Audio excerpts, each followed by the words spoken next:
এয়া আজি বনাব লৈছোঁ মাছৰ আঞ্জা। এই চাওক, শিঙি মাছ আৰু মাগুৰ মাছ মিক্স আছে, জানৰ কাৰণে বনাম। এয়া মাছ ভাজিলোঁ, মাছ ভাজি হৈ গ'ল চাওক। তাৰপিছতে ইয়াতে আছে নৰসিংহ আৰু মানিমুনি চাওক। মিক্সিত বটি কিনে থৈ দিছিলোঁ, এইদৰে এনেকৈ দি দিলোঁ। নৰসিংহ আৰু মানিমুনি তেলত দি দিলোঁ, মাছ ভজা তেলেৰে বনাইছোঁ।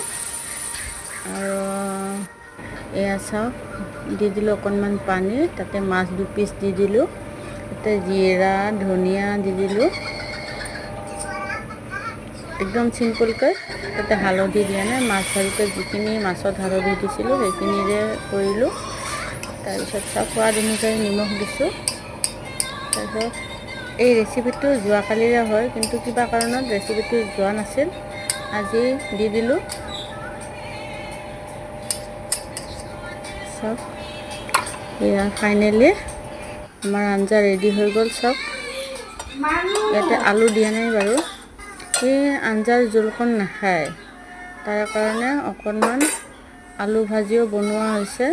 এয়া চাওক, আলু ভাজি অকণমান বনোৱা হৈছে। যদি জোলটো নাখায় মানে আলু ভাজি অকণ দি দিম আৰু তাক, নহ'লে ভাতকণ নাখাবই আৰু,